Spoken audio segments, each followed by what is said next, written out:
Hello दोस्तों, स्वागत है आपका सोल टेल्स एक्सप्लेनेड चैनल पर, जहां कहानियां सिर्फ बताई नहीं जाती, महसूस भी करवाई जाती है।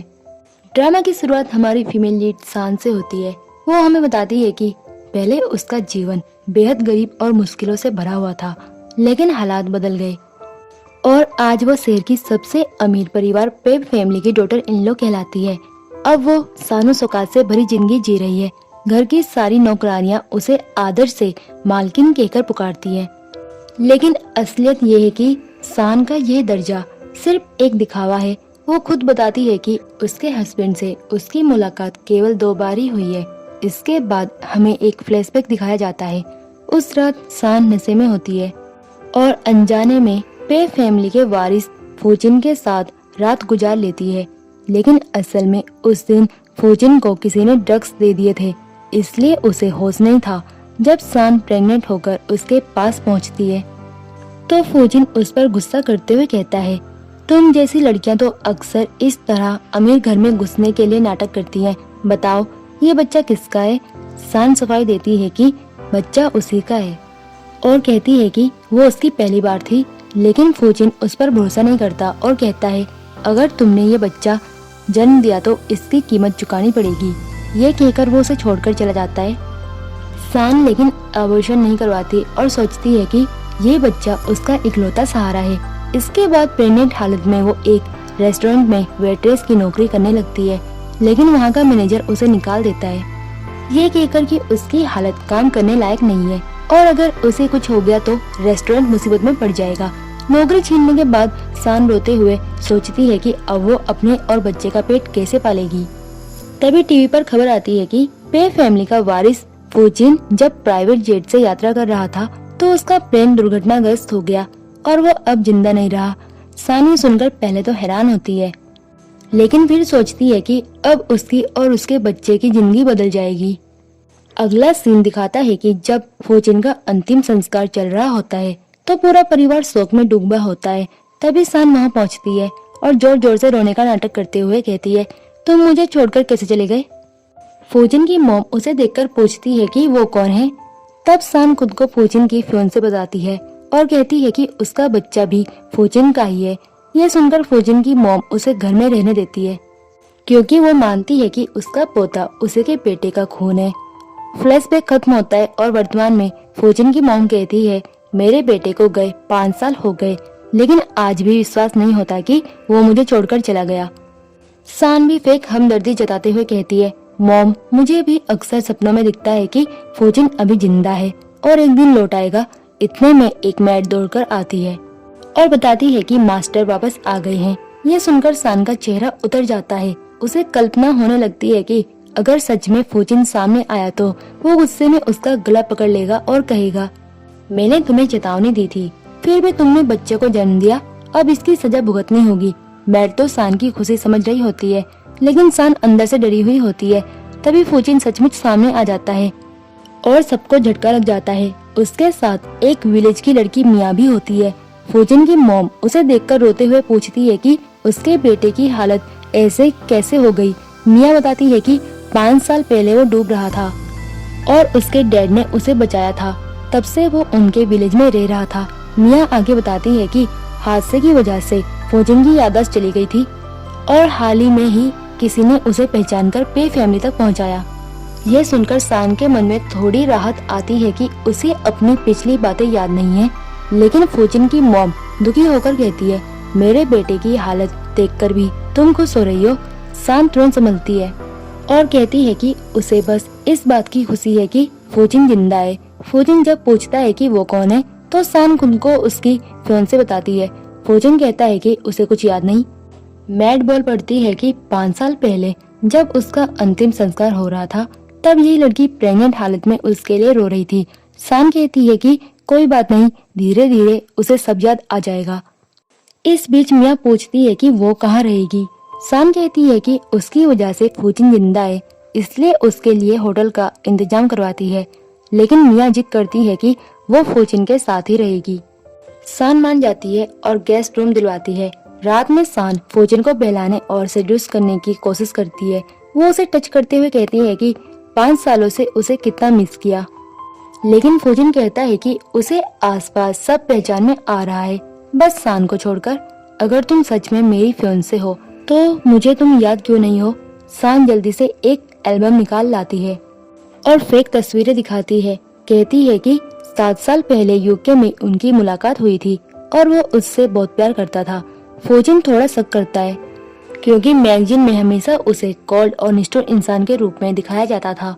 लेकिन सान उसे समझाती है कि बाहर के लिए वो ऐसा दिखावा करता था, असल में तो वो उसके साथ बेहद नरमदिल था। फूजिन कहता है कि अगर वो सच बोल रही है तो उसे और बातें याद कराए। सान उसे मनाने की कोशिश करती है और सिलेक्टिव तरीके से पास आने लगती है, लेकिन फूजिन उसे रोक देता है। सान सोचती है कि उसे धीरे धीरे ही अपना बनाएगी। अगले दिन ऑफिस में फूजिन अपने असिस्टेंट को सान की पूरी जांच करने का आदेश देता है। वो कहता है कि उसके किसी भी दोस्त को याद नहीं कि उसकी कोई फियांसे थी। अगर सान झूठ बोल रही है तो उसे इसका बड़ा अंजाम भुगतना होगा। फिर अगली सुबह सान प्यार से नाश्ता बनाकर लाती है। तभी उसका बेटा आ जाता है और मासूमियत से पूछता है, मॉम, डैडी तो स्पेस में एस्ट्रोनॉट थे, फिर यहाँ कैसे आ गए? सान तुरंत कहती है कि अब देखो वो सच में लौट आए हैं। बच्चा डैड से लिपटकर पूछता है कि क्या वो फिर से चले जाएंगे? फूजिन कहता है कि अब वो अपने बेटे के साथ ही रहेगा। थोड़ी देर बाद असिस्टेंट रिपोर्ट लाकर बताता है कि सारी बातें सही निकली। सान सचमुच यूके में थी और उसके पेरेंट्स वहीं रहते हैं। फोटो भी असली है। फूजिन चौंक जाता है, लेकिन असल में ये सब सान की चाल होती है। उसने अपनी दोस्त की मदद से सबूतों को बदलवाया था। इसके बाद सान अपनी दोस्त से मिलती है और बताती है कि पहले उसका नाम रोजिन था, अब उसने खुद को सान बना लिया है। फ्लैशबैक में दिखाते हैं कि उसके पेरेंट्स बेहद बुरे थे और प्रेग्नेंट होने पर उसे बेचना चाहते थे, तभी उसने अपनी पहचान बदल ली थी। सान सोचती है कि शक तो खत्म हो गया, लेकिन अब उसे जल्दी फूजिन को अपने प्यार में फंसाना होगा। अगले सीन में वो फूजिन को ड्रेस पहनाने में मदद करती है और कहती है कि पहले जैसे ही उसकी देखभाल करेगी। तभी मियाँ वहाँ आ जाती है और कपड़े मांगती है। सान को बुरा लगता है, लेकिन फूजिन मना कर देता है कि सान के कपड़े मत छुओ। फिर सान उसे मॉल ले जाती है। मियाँ जानबूझकर वही रेड ड्रेस खरीद लेती है जो सान पहनती है। लोग उसका मजाक उड़ाते हैं कि वो बस कॉपी कर रही है। गुस्से में मियाँ बहुत महंगे कपड़े खरीद लेती है। फूजिन की मॉम को जैसे ही 30 मिलियन खर्च होने का मैसेज मिलता है, वो सान पर गुस्सा करती है, लेकिन सान समझाती है कि असल में पैसे मियाँ ने उड़ाए। इसी बीच सान का बेटा फूजिन को नेकलेस दिखाकर कहता है कि वो इसे मॉम को गिफ्ट करना चाहता है। फूजिन मान जाता है। बाद में फूजिन की मॉम उससे कहती है कि सान अच्छी लड़की नहीं है, इसलिए वो उसे डॉटर इन लॉ के रूप में स्वीकार नहीं कर सकती। लेकिन तभी फूजिन देखता है कि सान एक पप्पी की देखभाल कर रही है और उसे अच्छा इंसान मान लेता है। असल में सान सिर्फ दिखावा कर रही होती है, लेकिन ये सब देखकर मियाँ जलने लगती है और तय करती है कि उसे कुछ करना होगा। रात को वो फूजिन के कमरे में पहुंच जाती है और सोते समय उसे छूने लगती है। तभी फूजिन जाग जाता है और नाराज होकर पूछता है कि वो वहाँ क्या कर रही है। मियाँ बहाना बनाती है कि शायद वो नींद में चलकर आ गई हो। मियाँ कहती है कि यह जगह मेरे लिए बिल्कुल नहीं है, शायद इसी वजह से मुझे डर लग रहा है, तो क्या तुम आज रात मेरे साथ रह सकते हो? ये सुनकर फूजिन गुस्से में कहता है, तुम कैसी बातें कर रही हो? देखो, मैं तुम्हें सिर्फ अपनी बहन मानता हूँ और कुछ नहीं। मियाँ जवाब देती है, लेकिन मैं तो सिर्फ तुम्हें भाई नहीं मानती। इतना कहकर वो उसे छूने लगती है। फूजिन झट से उसका हाथ हटाता है और कहता है, अगर तुम इस तरह का बर्ताव करोगी तो मैं तुम्हें अपनी बहन भी मानना बंद कर दूंगा। अभी इसी वक्त यहाँ से निकलो और अपने कमरे में जाओ। मियाँ जैसे ही बाहर जाने लगती है, पीछे से सान को इस पूरे सीन पर जोर जोर से हंसी आ रही होती है। अगली सुबह सान और फूजिन अपने बेटे के साथ स्कूल जाते हैं स्पोर्ट्स मीटिंग के लिए। बेटा बहुत खुश होता है क्योंकि आज मॉम डैड दोनों उसके साथ चल रहे होते हैं। उसी समय मियाँ आकर रास्ता रोकती है और कहती है, कल रात मुझे बहुत तेज बुखार था, क्या तुम मेरे साथ रुककर मेरा ख्याल रख सकते हो? फूजिन जवाब देता है, मैं तुम्हारे लिए डॉक्टर बुला देता हूँ। मियाँ कहती है, क्या तुम भूल गए? मेरे डैड ने तुम्हें कहा था कि तुम मेरा ख्याल रखोगे, क्या तुम वाकई भूल गए? इतना कहकर वो उसका हाथ पकड़ लेती है, जबकि उसका दूसरा हाथ पहले से ही सान में थाम रखा होता है। तभी सान कहती है, जाने दो, मैं सब समझती हूँ, आखिरकार ये तुम्हारी लाइफ सेवियर है, तो तुम इसका ख्याल रखो। मैं अपने बेटे के साथ स्कूल चल जाऊंगी। वैसे भी इतने सालों से मैं अकेले ही जाती रही हूँ। यह कहकर सान अपने बेटे बाव को लेकर निकल जाती है और सोचती है बेचारी बनने का नाटक करने में तो मैं बहुत माहिर हूँ। इधर फूजिन को गुस्सा आता है और कहता है रुको, मैं अभी तुम्हें दवा लगा देता हूँ। लेकिन जैसे ही वो मेडिसिन निकालने जाता है उसे वहाँ सान की मेडिकल रिपोर्ट मिलती है। उसमें लिखा होता है कि सान को डिप्रेशन है। ये पढ़कर उसके दिमाग में ख्याल आता है कि शायद सान ने कई बार अपनी जान लेने की कोशिश की होगी, लेकिन बेटे के लिए रुक गई होगी। वो सोचता है कि इतने सालों तक उसने अकेले कितना सहा है, वो भी उसके बिना।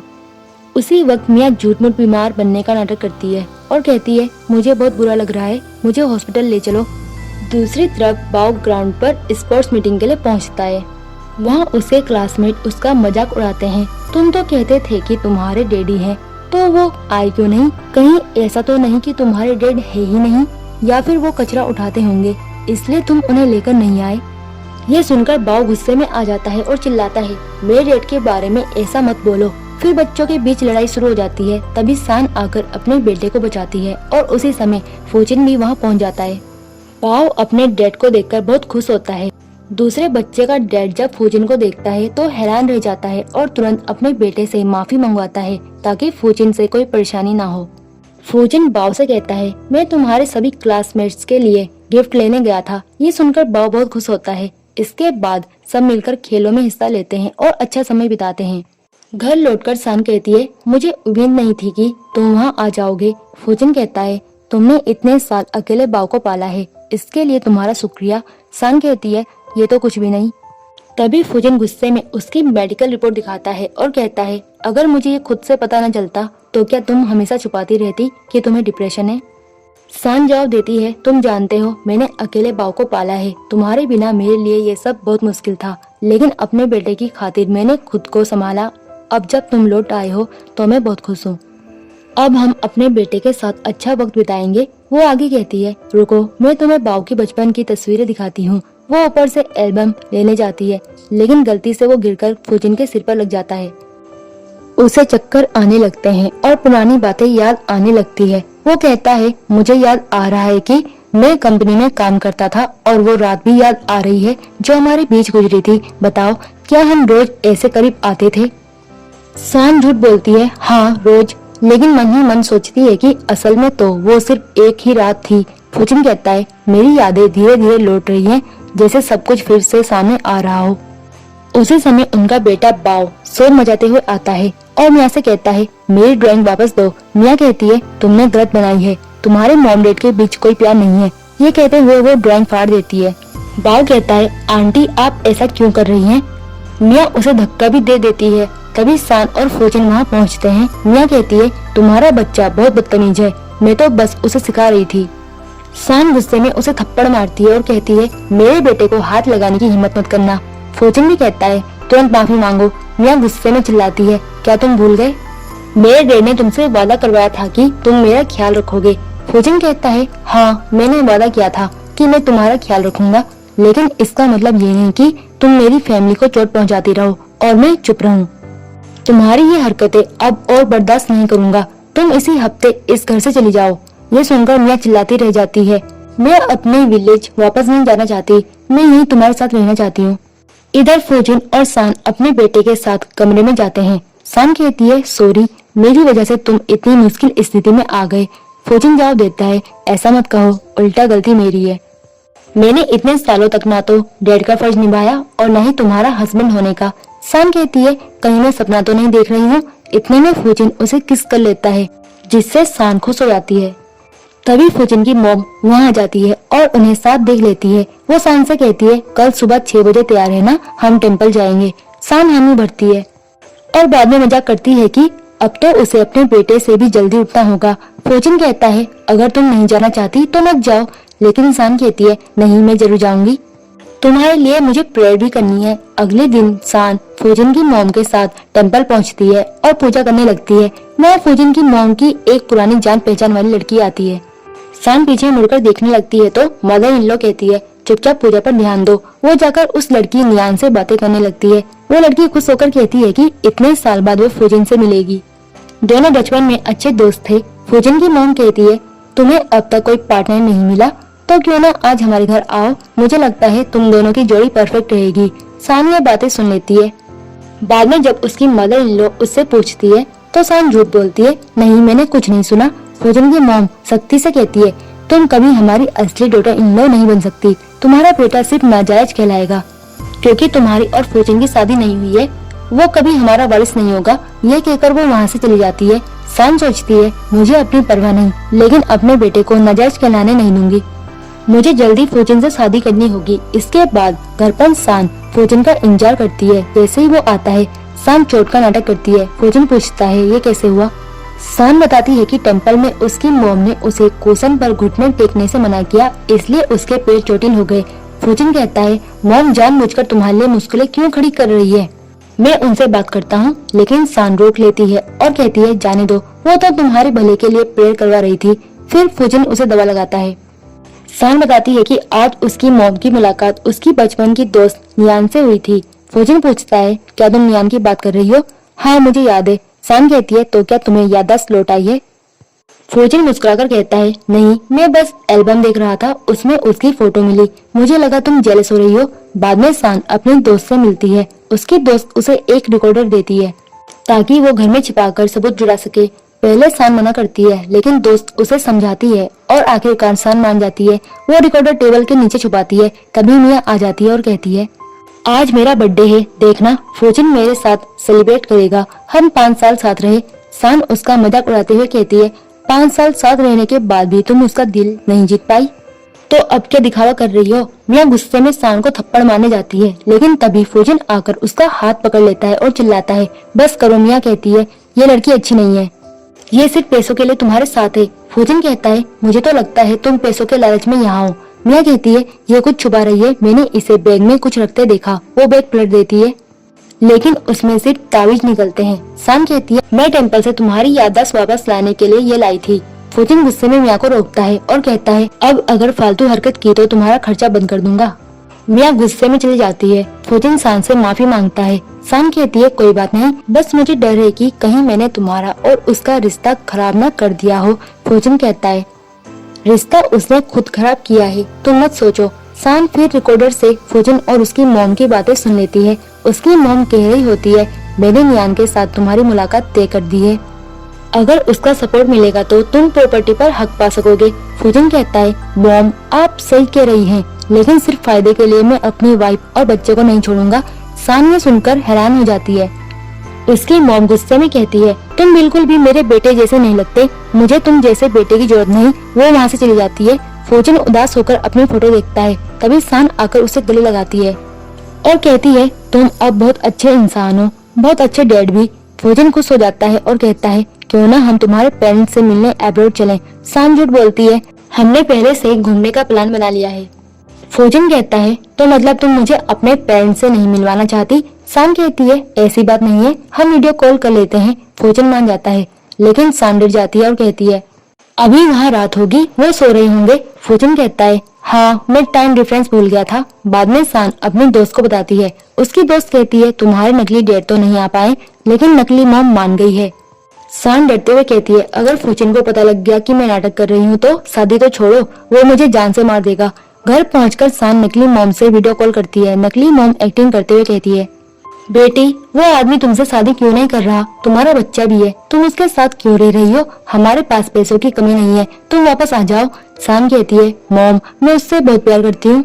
फेक मॉम गुस्से में कहती है, तुम वहीं रहो, अगर तुम्हारे साथ बुरा हुआ तो मत कहना। वो कॉल काट देती है। सान रोने का नाटक करती रहती है। तभी फौजन अंदर आता है और कहता है, अब समझ आया कि तुम मुझे अपने पेरेंट्स से क्यों नहीं मिलवाना चाहती थी। सान कहती है, मैं नहीं चाहती थी कि तुम ये सब सुनो, मुझे शर्मिंदगी महसूस हो रही है, मैं तुम्हें किसी परेशानी में नहीं डालना चाहती। फौजन कहता है, नहीं ये मेरी जिम्मेदारी है, हस्बैंड होने के नाते मैंने तुम्हें सिक्योरिटी नहीं दी, ये मेरी गलती है। सान फौजन से कहती है कि इस सब में तुम्हारी कोई गलती नहीं है, बल्कि याददाश्त खोने के बाद भी तुमने मेरे और मेरे बच्चे का बहुत ख्याल रखा है। अगर अभी हमारी शादी नहीं हो पा रही है तो कोई बात नहीं, मैं तुम्हारी यादें लौटने तक इंतजार करूंगी। लेकिन फौजन साफ कह देता है कि बिल्कुल नहीं, मैंने तय कर लिया है कि हम जल्दी ही शादी करेंगे। ये सुनते ही सान उसे गले लगाकर कहती है, थैंक यू हस्बैंड, और साथ ही पूछती है कि क्या सच में? तो फूजिन मुस्कुराकर कहता है, तुम मुझे हस्बैंड भी बोल रही हो और फिर मुझसे शक भी कर रही हो। इसके बाद शान कहती है कि क्यों ना हम कल ही जाकर शादी का सर्टिफिकेट ले लें।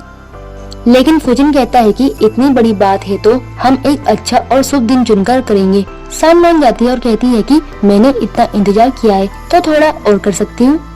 अगले दिन शान उसके लिए खाना लेकर उसके ऑफिस पहुँचती है। तभी उसके पेरेंट्स वहाँ सफाई का काम करते हुए दिख जाते हैं। उसके डैड की नजर उस पर पड़ते ही उनसे पानी गिर जाता है।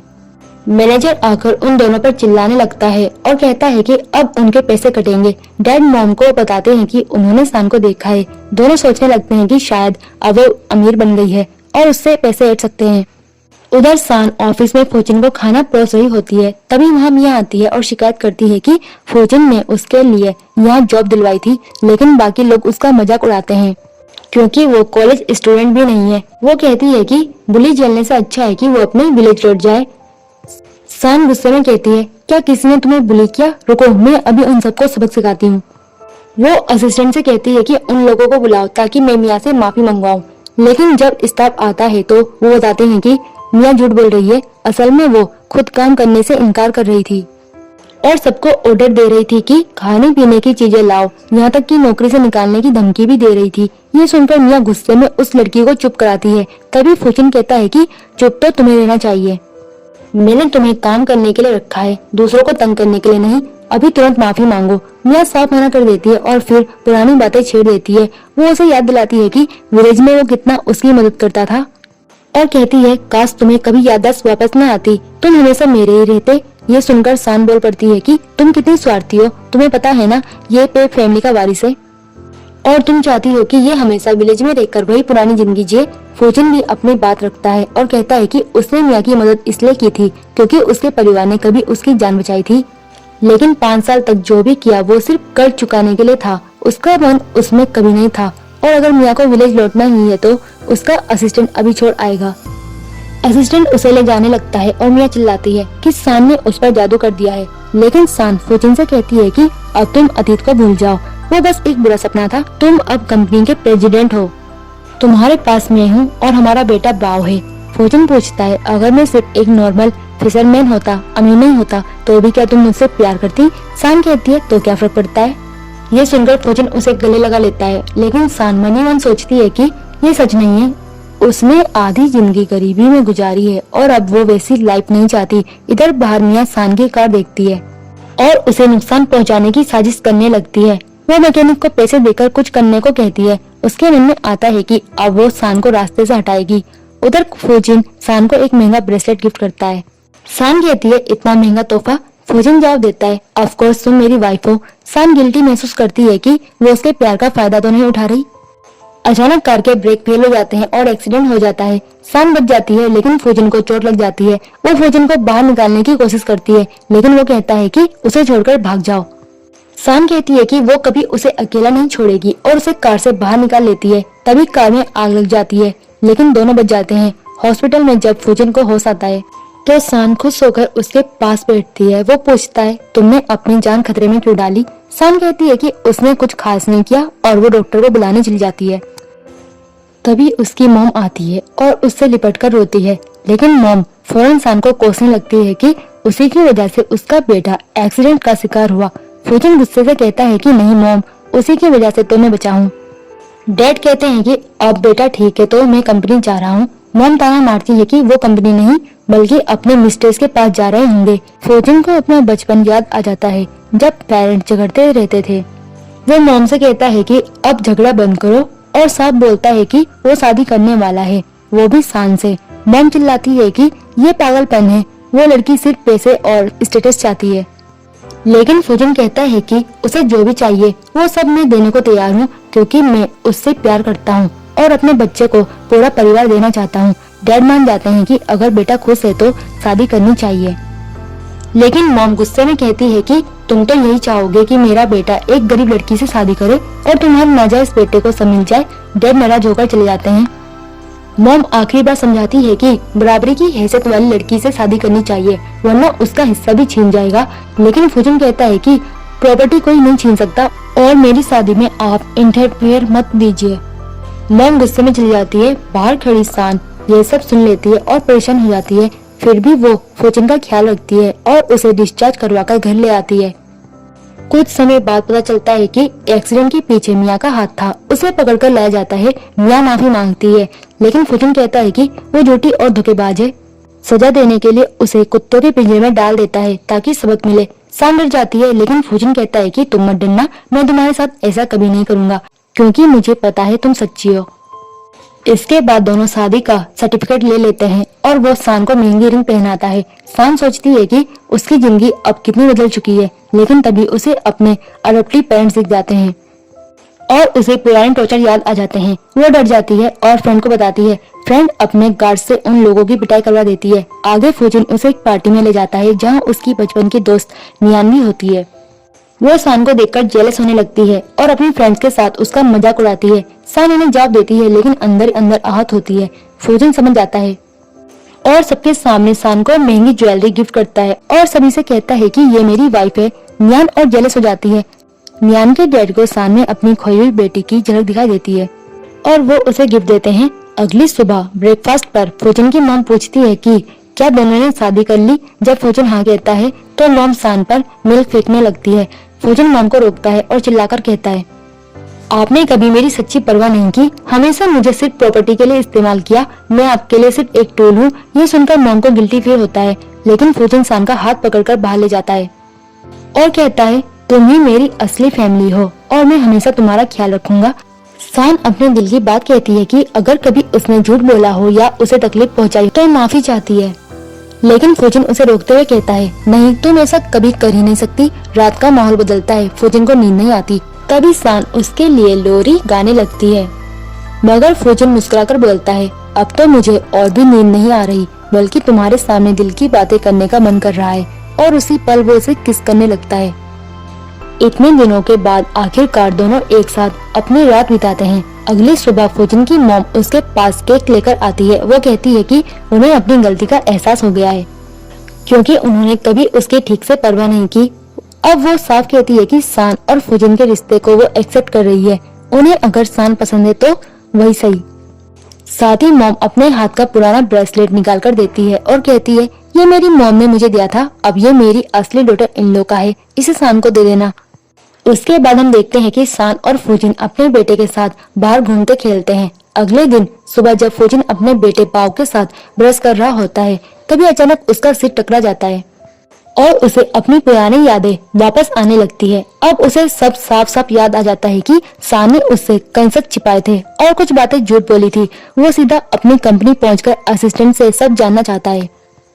असिस्टेंट बताता है कि शान ने अपने पेरेंट्स की जो पहचान दिखाई थी वो फेक थी, यहाँ तक कि डिप्रेशन की रिपोर्ट भी फर्जी थी। यह सुनकर फौजन बेहद गुस्से में आ जाता है कि शान ने उसे धोखा दिया, लेकिन तुरंत ही उसे वो पल याद आता है जब शान उसके बेटे के साथ कितना प्यार करती है और कैसे उसने अपनी जान जोखिम में डालकर उसकी जिंदगी बचाई थी। यही सोचकर वो तय करता है कि उसे एक आखिरी मौका देना चाहिए। तभी रास्ते में फौजन देखता है कि शान उसके स्टेप ब्रदर से मिल रही है। वो शान को नस्ली दवा देते हुए कहता है, ये मेरे भाई को दे देना ताकि वो शेयर होल्डर मीटिंग तक ना पहुंच पाए और कंपनी मेरे हाथ आ जाए। साथ ही धमकी भी देता है कि अगर शान ने उसका काम नहीं किया तो वो सबको बता देगा कि वो असल में गरीब घर की लड़की है और बस अमीर डॉटर इन लोगों का नाटक कर रही है। मजबूरी में शान दवा ले लेती है। ये सब देखकर फौजन को बहुत गुस्सा आता है। रात में शान फौजन के लिए मिल्क में वही पाउडर मिलाकर लाती है। फौजन तुरंत गुस्से में चिल्ला उठता है कि ये क्या है, तुमने इसमें ड्रग क्यों मिलाया, और फिर पुरानी बातें याद दिलाता है। तुमने मुझे पहले भी नशे में रखकर मेरे साथ रात गुजारी थी और उसके बाद मेरे घर में आकर अमीर जिंदगी का मजा लेती रही। जब मुझे कुछ याद नहीं था तुमने झूठ बोलकर मुझे बेवकूफ बनाया और फेक प्यार का नाटक किया। तुम्हें तो जीने का हक भी नहीं। ये सुनते ही शान रो पड़ती है और बोलती है, अगर मुझे मरना चाहिए तो क्या हमारे बच्चे को भी मरना चाहिए? तुमने ही तो कहा था कि इस बच्चे को खत्म कर दो, लेकिन जब मैं हॉस्पिटल गई थी तो डॉक्टर ने बताया कि बच्चे के हाथ पांव बन चुके हैं। उस वक्त मैं उसे खो नहीं पाई और अकेले ही उसे बड़ा किया। तुम्हें अंदाजा है मेरे लिए कितना मुश्किल था वो वक्त। मेरे पेरेंट्स ने तो मुझे रोज पीटा, घर से निकाल दिया, मैं अकेली भटकती रही। जब सुना कि तुम नहीं रहे तो मैं सिर्फ अपने बच्चे को बेहतर जिंदगी देने यहाँ आ गई थी। शान ये सब आंसू के साथ बताती है, लेकिन फौजन उसके आंसू पोंछते हुए भी कहता है, क्या तुम्हें लगता है अब मैं तुम्हारे रोने पर यकीन करूंगा? कभी नहीं। और तुरंत ही डिवोर्स के कागज उसके हाथ में देकर कहता है, साइन करो और निकल जाओ।